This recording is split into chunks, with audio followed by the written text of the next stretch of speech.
Welcome, you made it. It's day 3 and you're still listening to these tapes. I'm impressed. Welcome back. Did you do the exercise on tape number 2? If you didn't, you know what to do. Shut this tape off and go do that exercise. And if you've already done it, let's just move on. What have we talked about so far on your first 2 days? We've talked about the following, that to create results in our life, we have got to use our personal power, which means the ability to get ourselves to take action, to get clear on what we want, to know our outcome in any situation, to follow through by taking action, to notice whether it's working or not, to develop what we call sensory acuity, to be acutely sensitive. Hey, am I getting closer to my goal or further away? And to be flexible enough to keep changing our approach until we get results. Then on tape 2, we said, okay, if that's all it takes is to know what we want, to go for it 100%, to role model the most successful people, then if that's all it takes, how come everybody doesn't follow through? And the answer we found out was fear. Specifically, what stops most people from taking action is fear of pain. Whether that pain be the thing they call failure or rejection or the unknown or what people might think or what people might say. People need to avoid pain, and it drives their behavior, and they also desire very much to experience pleasure. And we talked about yesterday in detail how these are the driving and controlling forces of our life. But specifically what drives our life is our neuroassociations. New word, what does it mean? Well, neuroassociations means whatever we associate to a situation in our nervous system is going to determine our behavior.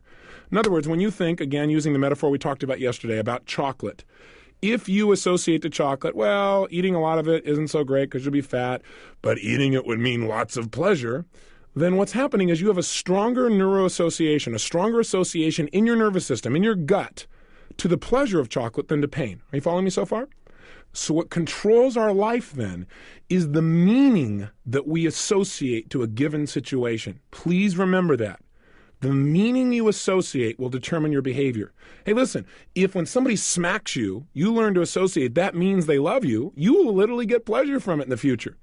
If when you think of dieting, the meaning for you is ultimate pleasure, that is, hey, I'm getting thinner, I'm getting more energy, I'm getting more alive, if you really associate that, and that's what it really means to you in your nervous system, in your gut, then you are going to want to diet and go for it on a regular basis. Conversely, if losing weight means pain, are you going to do it on a consistent basis? We already know the answer. The answer is no. What if you associate to getting married a lack of freedom?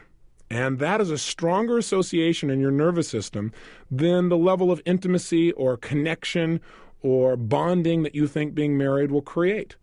Is that going to create a problem in your life? You better believe it will be, especially if your partner thinks getting married is ultimate pleasure, and for you getting married might mean some pain. There's going to be some conflicts there, and I'm sure you've seen those in the last-minute jitters and maybe somebody you know who got married. Think about it. If you've always wanted to start a business and you haven't done it, it's because you associate too much pain to it. Yes, you want it. But what's stronger in your nervous system, the stronger neuroassociation is, well, gosh, what if I fail? What if it doesn't work out? What if it's too much hassle? What if it takes up all my time? There's too much pain associated in those areas. So if you want to create a successful business and get yourself to follow through, you're going to have to change what having a new business or starting a business would mean to you. You've got to change not what it would mean to you intellectually, because that's only one part of your nervous system. You've got to get it when you think of starting a new business where mentally, when you picture it, you feel good. When you talk to yourself about it, you feel phenomenal. And in your gut, you feel good anytime you think about it. In other words, your whole nervous system has got to link pleasure to starting a business and pain to not starting it, versus the way we just talked about, whereby, well, starting a business might mean pain and, oh, I don't want to feel that way and not starting. So if we want to change our lives, we must change our neuroassociations. In fact, the science you're going to learn in this tape program is called the science of neuroassociative conditioning. How to condition ourselves so we associate things in a way that makes us feel and behave the way we want to instead of the way that we do not want to act or behave. Specifically in this tape, though, what we want to focus on is what are some of the key associations that you've linked up in your mind that may be directing and controlling your whole life. Because if you make a few simple changes on these major areas of your life, lots of things change simultaneously and almost without effort. And that's a major secret to lifelong success. So let's take a look. What creates destiny? See, for years, I read all the books, I attended all the seminars, I listened to all the tapes, and my life still wasn't working. Because most of them said, hey, just think positive and go for it. But the problem is, I would have these situations in life that would come up, and I would really be working on thinking positive. But all of a sudden something happened, wham, all of a sudden I was thinking negative. Or something would happen and all of a sudden I had to reach for food. Or other people I know around me reach for a cigarette or reach for the television set.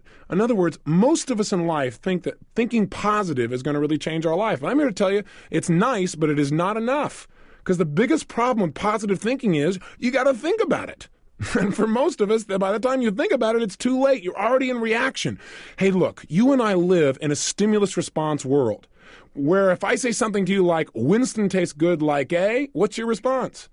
For 80% of the population, it's cigarette should. Even though that's been off the air now since the mid-70s, and we still respond like Pavlov's dog. Hey, how do you spell relief? For most people, it's called ROLAIDS. That is called a neuroassociation. That response is literally anchored into your nervous system. Even if you don't believe that Winston tastes good like a cigarette should, you still respond. I mean, try not to think of it, okay? Winston tastes good like A. Now, don't think of it. Winston tastes good like A. Don't think of it. Winston tastes good like A. That's like saying, don't think of the color blue. You know, if I keep saying it over and over again, it's linked in your mind over and over again. So we must do more than just think positive. What we've got to do is change our conditioned responses to our environment. So if your conditioned response to losing weight is purely negative and immediately you think pain, that's not going to change until you change your conditioned feelings about it. Does that make sense? If doing your term paper is still totally negative in your nervous system, it isn't going to change until you condition yourself to feel differently. Every time it comes up, no matter how positive you are, you get positive for a moment, but where are you going to go back to? To the place your nervous system is linked to, which is doing my term paper equals pain. If being married to you is going to mean pain, and yet you want to get married because also going to be pleasure, you've got to change those associations. Thinking positive is not enough. And I want you to know that all these neuroassociations are controlling and directing your life. Because what they direct and control is your motivation level, what you're willing to do or not do. And you got to understand this, that every single action you take, as little as it may seem, has an effect on your life. Let me just say this to you. This tape for me is about studying destiny. That by making some simple changes and what we link to things, we can change our behavior. Because see, look, your destiny is based on your daily behavior. Listen, the ultimate results you want in your life start with what you do right now. In other words, I believe if we study destiny that everything in life has 4 parts. Everything you think or do is a cause set in motion. I don't care how little it may seem to you. Picking up this tape program is a cause set in motion. Not listening to a tape is a cause set in motion. Not following up is a cause set in motion. Following up is a cause set in motion. Whatever things you think or do, those actions are going to have an effect in your life. Now, it may seem like a small effect, but there is an effect. For every action, there's an equal and opposite reaction you've heard. That means anything you do, there's going to be a result. There's going to be an impact.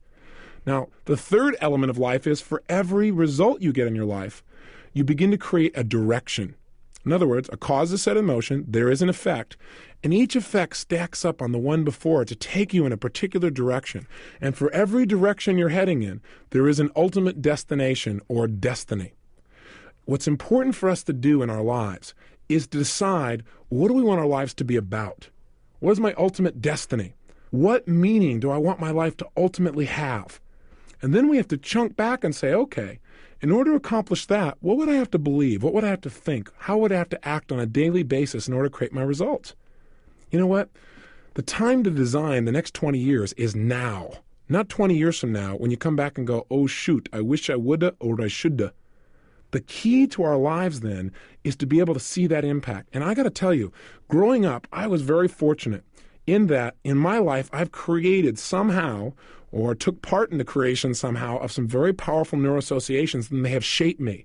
And I want you to know in your life, there have been many experiences that are shaping you right now. We want to find out what they are, not so we go back and relive the past and go, oh my God, this happened to me, and if that wouldn't happen, just think where I'd be. That's a bunch of garbage. Remember, the past does not equal the future. But it's useful to take a look at what some of the associations are that you made in the past that right now you're allowing to control yourself. And the minute you notice them, the minute you're aware of these negative neuroassociations, you can change them. Awareness by itself is sometimes curative because your brain will go, that doesn't make any sense. Thinking that way about things is creating more pain than pleasure. And as soon as your brain gets that, it'll change literally that fast. So let's take a look. What are some things in life that if you just change the meaning you had to these things, it would literally change your destiny? Meaning it would change how you feel, how you behave daily, the kind of results you got in your life every day, the direction you're heading, and your ultimate destination. So let me share with you, if I may, a few examples in my own life, because I don't know you personally yet. I don't know your story. But maybe in sharing mine, you'll begin to make some linkages yourself. You'll be able to see some of the associations you've made that have empowered you and maybe some that have disempowered you. Somewhere along the line, growing up, I made a very powerful association that has shaped my life. In fact, two of them. Number one, somewhere along the way, I linked up that learning, specifically learning ideas that could help me to change the way I felt and the way I behaved, and learning ideas that could help me to shape the way other people feel and behave, help them to literally change their lives, that was ultimate pleasure. I somehow linked in my head or associated learning how to change people's lives will mean ultimate pleasure for a lifetime, that nothing literally felt better than that. As a result, I read over 700 books in the area of human development. I listened to almost every tape program I could get my hands on. I went to lots of seminars, many of them lousy. But while I was going through the pain of the lousiness, meaning boredom during the time, what also pulled me through is I said, hey, if I just get one idea, it's going to be worth it, because one idea could make it all change. So I constantly had this driving, compelling pleasure for learning, and it's given me an insatiable appetite. In addition, somewhere along the line, I linked up that learning myself was not enough, that I had to share that with other people, and that if I could share it with people where it really made a difference, not where they just heard it, but where they really made a change that enhanced their life, that would make me feel better than virtually anything I could imagine, even better than learning. That's why I'm talking to you right now on this tape. It's why I came in here in this studio and sat in this dark room and talked to you. And even though I can't see your face, I want to, but I can't. But it's worth it because I absolutely know that if you'll do this for 30 days, you're going to see measurable progress in many areas of your life, not just one. That juices me. It has literally changed my destiny. Now, let's look at the opposite. I'll give you a personal example. A young man was sent to me for a private consultation, and he was from Hawaii, and his family sent him with a rather large document, approximately 15 pages from the school psychologist saying why this student could not learn effectively. And one of the reasons was this young man was dyslexic, which means he reverses letters when he reads something, for example. And first of all, this young man comes into my home, and he's rather excited, to say the least. He's feeling pretty good. Sits down, and all of a sudden he hands me this document, and I see him immediately start to feel a thing called pain. Like, here we go again. I read the document from beginning to end, and just kind of mumble a little bit, and I watch this young man's response. What the document basically tells me is that all the people around this young man have decided that he can't learn anything, that he doesn't have the aptitude. Garbage. Unless there's something physically wrong with your nervous system, you can learn anything. It's just a matter of strategy and desire. The problem is this kid linked learning in school to being painful. Why? Because he's more of a kinesthetic kind of kid. What does that mean? It means he's one of those more quiet, more relaxed. He's more associated to his body than pictures. He doesn't talk as fast as I'm talking to you right now. He processes things more slowly. So I read through this whole thing, took one good look at it, looked up at the boy, took the pieces of paper, tore it into shreds, and said, this is garbage. Well, that kind of changed his state. He started laughing and smiling. I said, these people, they're very nice people, but they just don't understand you. I can take one look at you, and I can tell that you're really good at a lot of things. I bet you're really good in sports. I said, are you good at a particular sport? He said, yeah, I'm really good at surfing. And the minute he started talking about surfing, you should have seen him. He started to feel good, pleasure, because he knows he's good at that.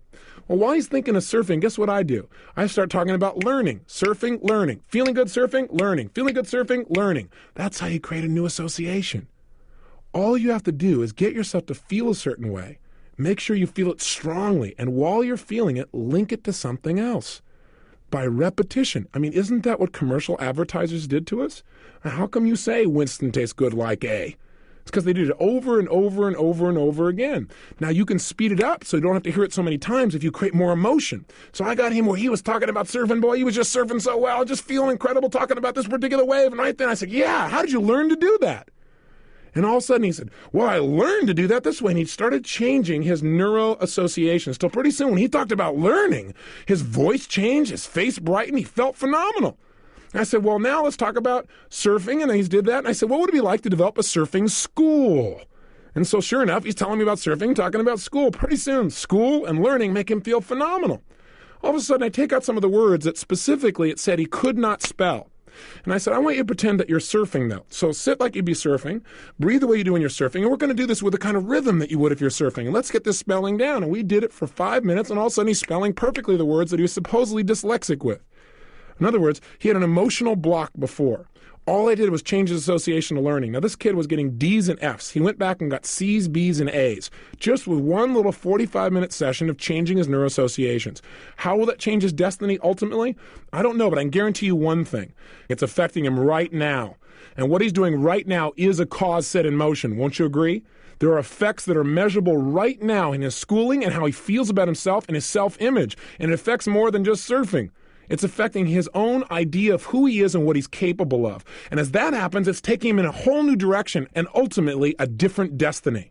I want you to know as you're listening to these tapes, not only are you learning how to take control of your own life, but one of my outcomes, obviously, is for you to learn to help other people to make changes as well. Family members, friends, people you care about, business associates, I don't care who. But see, once you learn how to take control of your own life out of your energy and power and enthusiasm, you won't be able to help but go work with other people and help them to change. You'll see them not doing something, you pull them aside and say, look, the only reason you're not doing this is because you link too much pain to it. But let me ask you a question. If you don't do it, how painful will it be? Right? And you get them to use some of the motivation we talked about yesterday, and you'll be able to come in and say, look, let's just change what you link to this. And you're going to have a whole series of ways of doing this by the time this program is over. You're going to get good at this stuff. Let's take another area of neuroassociations. What do you associate to giving? What does giving mean to you? And what does it mean to give of yourself, to give of your time, to give of your money? Your beliefs or associations to giving are going to control your destiny. I know for years, for me, my whole idea of giving was give everything I got. That's the bottom line. Be a giver, giver, giver, giver, never receive anything.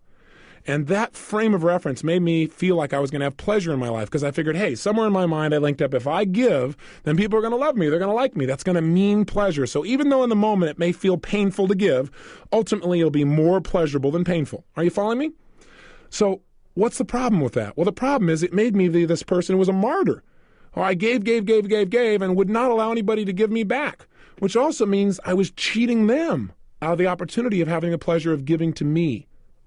Now, how does this relate? Well, I hope to stimulate you to take a look at your associations around giving. Because if you're a parent, you really have a chance to shape the destiny of these people you call your children. For example, I have 4 kids, and I remember when my youngest child, Jarek, was around 4.5, maybe 5 years old, one of the things that was really important to me was that he learned, number one, to love school. Because I noticed he went to school a few days and he didn't like it too much. Well, I wanted to make sure that for him, learning was compelling because I knew it would change his destiny, as it did for me or anybody else that I've met who learned to love school. It really helps you to learn and grow when you love it and you love the environment. And 2, I wanted to make sure that this child was not selfish, but was a giver, but also was balanced, unlike I was. So what I try to do is get him linked up. So, for example, recently his grandmother came by, and for no particular reason, she just showed up with all these balloons to surprise my son, Jarek. Boy, he was jazzed. He had all this pleasure. He felt loved and excited. And, of course, my mom, his grandma, got all kinds of pleasure by doing this, right? She was linked up. She saw him turn on and get excited. He gave her this big hug. And so what I said to him, I said, okay, after he'd had him for a while, I said, let me ask you a question. How do you think right now you could create even more fun, have even more happiness right now? Now, this child's, 4.5 years old. So I don't know. I said, well, let me ask you a question. You could keep all these balloons, or you could take some of these balloons, or maybe even all these balloons, and we could go over here to this place, and you could give them to them. You could give these balloons to these old folks in this old folks' home. What do you think? He's thought for a little while. I said, or you could just keep them all just for you. Right? And gave him this little tonality, let him know I didn't approve 1,000%, right? And so sure enough, we went over to the old folks' home, and sure enough, he got this incredible set of new neuroassociations. Here's this kid who's 4.5, walking in for no reason with all these balloons, walking up to these people. It's not a holiday, it's nothing. There's no special reason. And he goes up and he hands them to them. You can imagine the amount of pleasure he got. All these people say, oh, God, you're the most adorable kid in the world. Oh, you're so incredible. God, you came and saw us, all these hugs. I mean, he got so much pleasure attached to giving. It's a joke. With that kind of association, now what he does in his life is he looks for places to give. What will that do to his destiny? Well, that's a cause, set, and emotion. The effect is he'll be focused on giving instead of taking, which means in most relationships, people are going to appreciate him, I would hallucinate, more than somebody they think is trying to get something out of them. In addition, what direction does that take him? What ultimate destiny? I believe one that'll shape his life for the positive. Let's take a look at some that maybe have affected you as well. How about the area of health? What are some of the neuroassociations you have there that may affect you negatively? See, what do you associate, for example, to drugs? If you're the kind of person who made an investment in this kind of a program, it's highly unlikely you have got major addictions. Possible, but unlikely. But if somebody does take drugs, why do they do it? For example, cocaine. Cocaine is a $100 billion a year product, the number one selling product in America. How come they're so effective? Is it because they have such great salespeople? I doubt it. The bottom line is cocaine does something that virtually everybody wants. It immediately eliminates pain and creates instant what? Pleasure. Think about that. That's what drives human behavior. And by the way, now they've made it dirt cheap, and we wonder why we have an epidemic on our hands. Now, there's a question. How come everyone isn't on cocaine if it does the two things human beings want? Because some people link up in their mind, doing cocaine means ultimate pain. Pain of being out of control. Like, I would never take cocaine in a billion years. Why? Because cocaine to me means being out of control. Not having the freedom to really make my life the way I want it to be. Being addicted, which to me is like the most disgusting emotion I can imagine. Being in a situation where I'm doing something unlawful, doing something that I've got to do behind somebody's back. Everything I can imagine that's filthy or dirty in terms of pictures or images or feelings, I would associate to that process. Being broke, wasting my money, I associate to it as well. So I wouldn't do it. But somebody who does clearly links pleasure to the process. Why do I have those associations? Did they just grow up out of the ground? No. When I was in grade school, I had the good fortune of watching some films. And in those films, they showed people that were drug addicted on heroin and LSD. And it was during the 60s. And I got associations that were so disgusting and so scary and so fearful that those sensations, I don't even remember the pictures or anything else anymore. All I know is in my gut, in my nervous system, I created ultimate pain to using drugs I never have. What about alcohol? Here's a drug that is commonly used by most of us because we've been programmed. We've been programmed to associate drinking alcohol to being pleasurable. I got a question for you. Was it really pleasurable the first time you drank it? If you took some hard whiskey and drank it, did you go, yumbo, that's just good stuff? I doubt it very seriously. You learn to associate pleasure to alcohol. The unfortunate thing is somebody taught you to do that. Now, it may have been through role models, but they were originally sold by somebody who sold everyone on the idea. That is the manufacturer, the person who's making the dollars and cents. Now, here's the challenge. Statistics show year after year that the majority of automobile accidents that end in death are alcohol-related. It's one of the biggest killers in America. Yet most people in America have abused or do abuse on a fairly decent regular basis. Some don't. And our society is changing. Why? Because now we're seeing on television over and over again things like Mothers Against Drunk Driving. We're seeing imagery. We're putting out commercials that get people to associate drinking is not cool, or excess drinking, let's be specific, is not cool. That it's going to mean death. That if you let a friend drive and they're drunk, you might as well be killing them. Those kinds of associations are starting to create cultural changes in the way we look at alcohol as a whole, just as cigarettes have begun to change as well. Now, for me, I never drank alcohol in any mass. Why? Well, because I had a fairly smart mom. She was a good neuroassociative conditioning specialist. She didn't know it at the time, but she created a technology, and I modeled it from her later on. One day, I watched my father, who drank beer every day. That was one of his pleasurable things, like a lot of Americans. And my dad was drinking, and I wanted to be like my dad, so I wanted to have some beer. So I said to my mom, and I said, I want some beer too here. And my mom said, no, you're not, that's not what you want to do. It's not good for you. If it's not good for me, how come Dad's doing it? Well, because he's an adult. Well, I want to be an adult. Right now, why did I want to drink the alcohol? Was it because I tasted it and was addicted to it? No, because I want to be like Dad. Because see, if you're like Dad, that means pleasure. You're a big kid, there you are, you and Dad. So I want to be like him. I thought that would mean pleasure. My mom kept telling me no. I kept arguing. I had an intelligent mom. She stopped arguing with me. She said, you know what? I'll make you a deal. Here's what you do. If I let you drink this, then you got to drink a whole six-pack just like Dad. All right? And you cannot stop. Even if you don't want to, you got to drink the whole thing. Is it a deal? I said, no problem. I don't know how old I was, maybe 12 years old, maybe 13 years old, maybe 11 years old, something like that at the time. But I do remember the experience to this day. I started drinking this drink, and I thought, God, this stuff tastes terrible. But see, I knew it was supposed to taste good, so I went, yeah, Dad, yeah. And I drank some more, and it tasted pretty lousy. And as I drank more and more, I didn't feel very good. And after I finally finished the whole first can, I said, that's enough. And Mom said, no, remember our deal. Somewhere around the second can, maybe 2.5, I vomited all over the table, all over the beer, all over everything. And my mom said, keep drinking. I said, no, keep drinking. Guess what I associated to beer? To this day, the smell of beer is something I can't even stand. She conditioned me to have a different association. Now, you might have said, well, that's terrible. I kind of liked the results. It made me look for other ways to make myself feel good other than something that drastically changed my biochemistry and took me out of control. Now, I'm not making you wrong if you drink, obviously. I'm not one of those people that's here to be an evangelist, but I do want to give you more choices. You're going to learn in Volume 3 how to get the same kinds of feeling changes, or what we call state changes, in your body and in your emotions that you could get from drugs or alcohol or food, but to do it without the use of any of those things. But meanwhile, right now, what I want you to do is take control and take a look at the consequences of your behaviors. That's what studying destiny is all about for me. Saying, what are the consequences of the present associations I have in my life? Where are they taking me? Are they taking me in the direction I really want to go? Hey, cigarette smoking. Why do people in our society smoke cigarettes? Answer's real simple. Because someone trained them to link pleasure to it. That's their neuroassociations. But what's the destiny of all of these things? Think about it. Did you smoke a cigarette for the first time and go, yumbo? I doubt it very seriously. You probably coughed and choked and your brain went, hey, stupid, what are you doing here? But you kept on smoking. Why? Because you watched commercials and you watched your friends and you watched movies where over and over again, what was linked to cigarettes? You were taught. Well, think about it. A small group of people got together one day and they said, you know what? We got a product. It's dirt cheap. It's totally addictive. If we sell it and we get enough people to get addicted to it, we literally can make billions of dollars. Now, one of the guys in the group said, we got a problem, guys. Our product stinks and it kills people.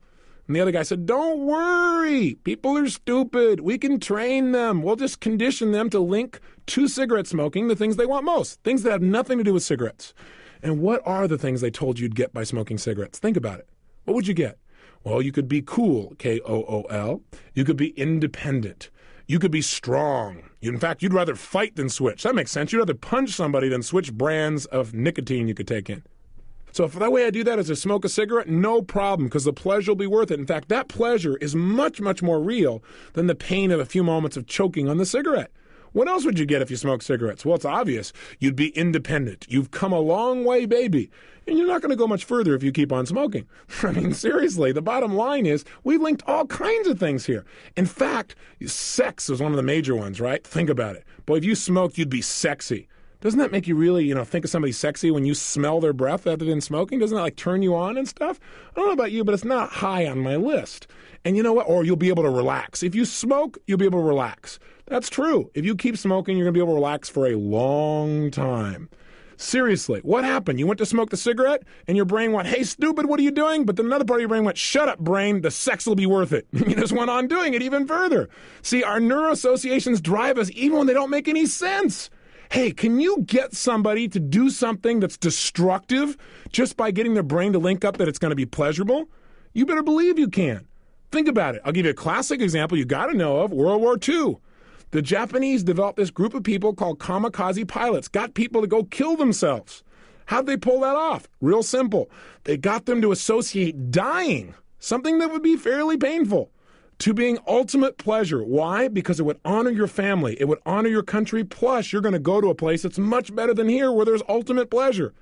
See, we can train people to do anything, a lot of negative things. I watched a film the other day and I saw some negative neuroassociations. Classic example. The movie is called Jackknife. I don't know if you've seen it.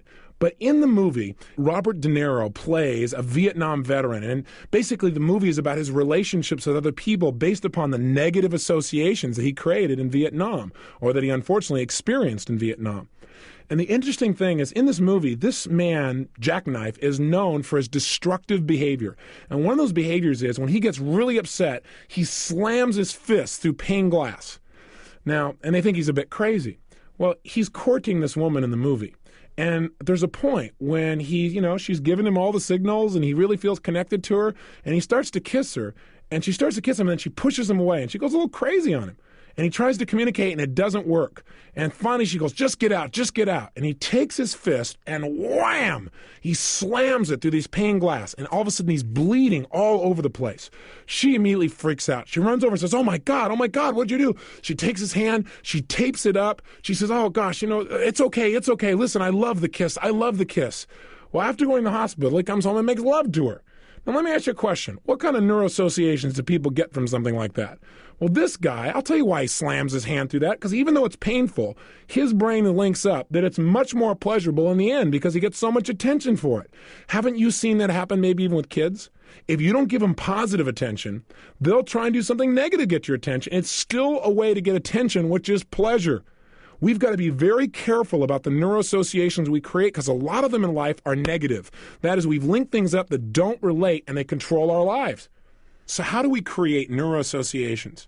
Well, first of all, understand this, that you are always creating associations in your mind. You're always anchoring things together in your mind.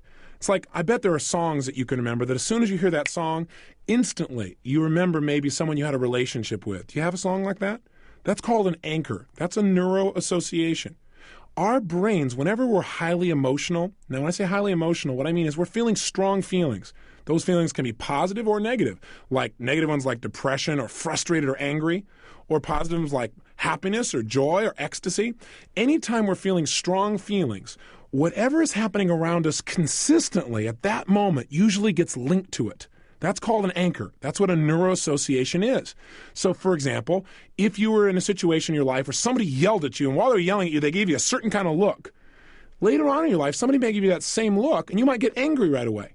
Have you ever had that happen? You go, don't look at me that way. And they go, what way? Or I'll give you another example. What happens to you when you see a spinning red light in your rearview mirror? Do you get a state change?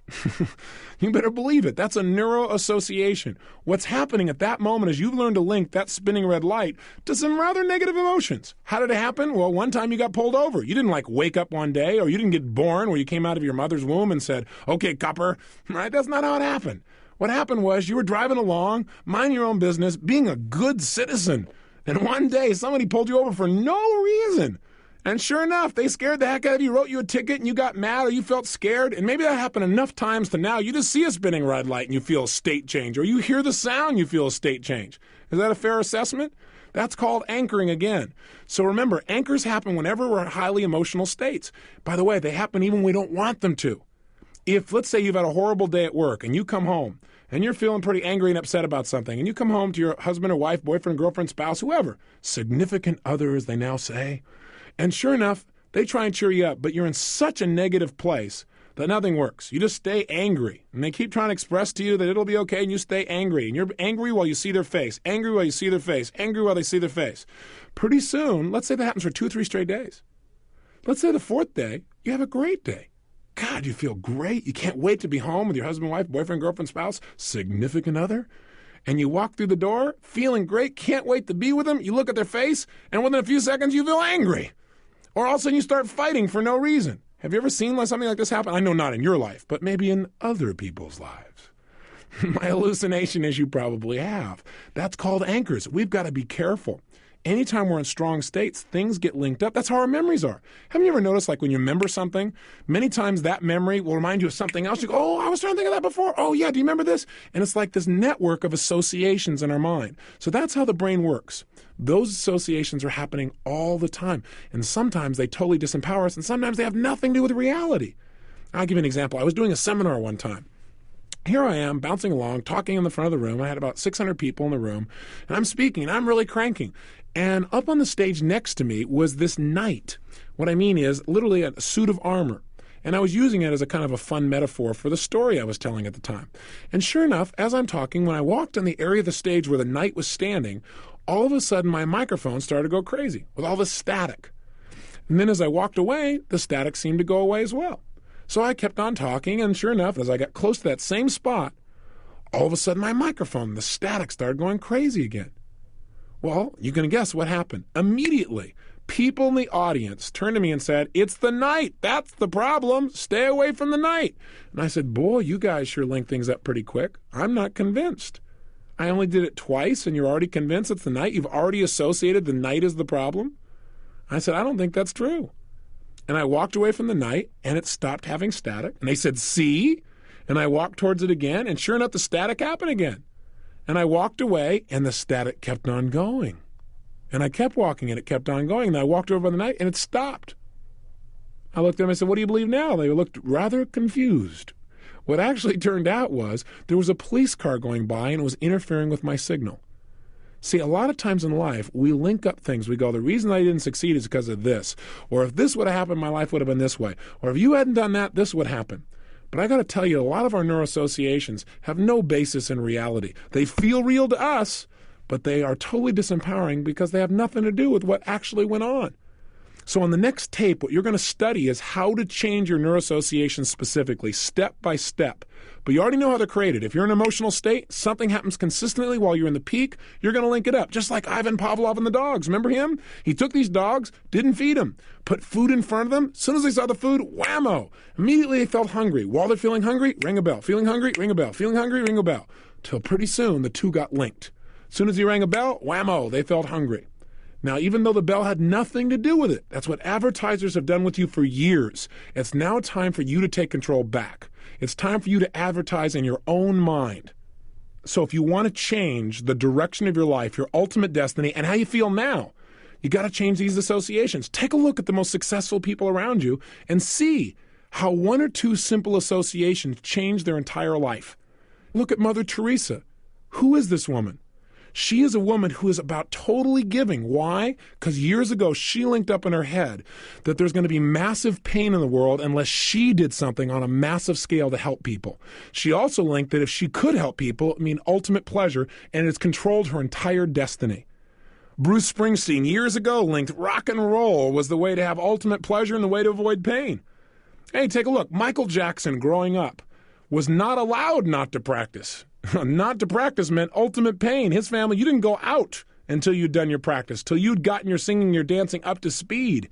And because of that discipline of his need to avoid pain, simultaneously he got good. And people noticed that. And he gave him all this attention, all this appreciation. And what it created for him was ultimate pleasure. And it's pulled him into a direction in his life that's created ultimate excellence in his particular area of expertise. Hey, Steven Spielberg, take a look. If you want to understand why people are successful, just look at their neuroassociations. That'll tell you what's driven their life and their destiny. Steven Spielberg, one of the great movie makers, I think, out there, in that he really entertains his audiences in a very powerful and fun way, from little kids to people at the most mature of ages. How does he pull it off to affect that many different people? Because he's a genius, obviously. Well, how did he become a genius? Hey, genius is nothing but focusing your action in a consistent way to get a result that you're committed to. If you do that every single day, and every day you strive to be better, and every day you make more distinctions, you'll become what other people call a genius. That's called power. And why has he done that, though? Why has he spent all of these years focusing on how to change people's states? Because years and years ago, he found out he could have ultimate pleasure by scaring the heck out of his sisters. And finally, he thought, God, I could do it and make movies and I don't even have to be there and I can scare people.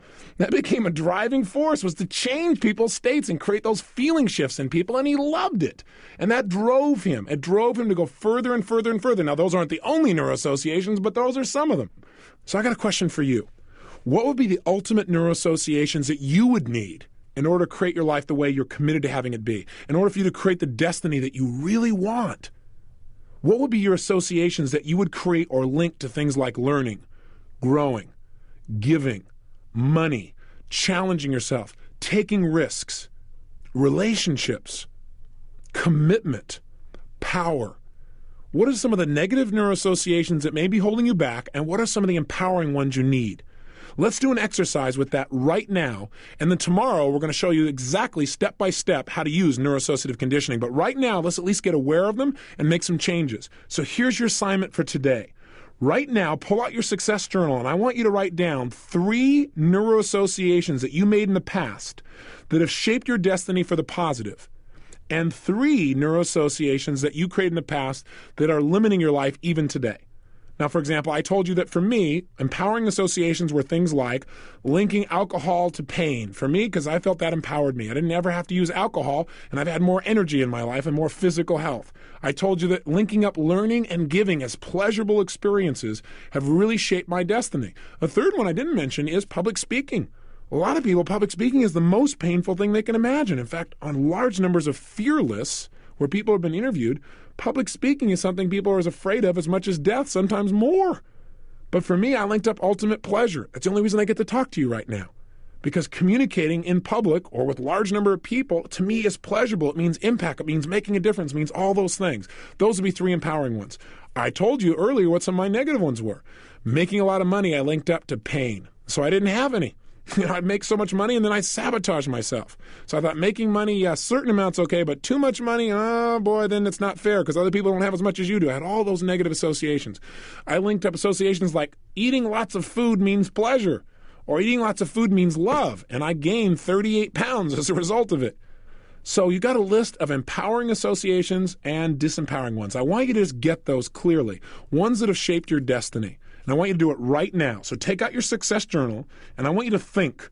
And don't come up with the only ones. Just come up with at least 3. What are 3 associations you've made in your life that have altered your destiny for the positive, that have shaped you as a person? And what are 3 neuroassociations that are disempowering you now? Just identify them. Now, by the way, if you wanted to get rid of them, all you have to do is link enough pain to keeping them and pleasure to changing them, and your brain will find a way. But we'll give you a step beyond that. On the next tape, we're going to study how to use the science of neuroassociative conditioning. Pull out your success journal. Go for it now. I'll see you tomorrow. Live with passion.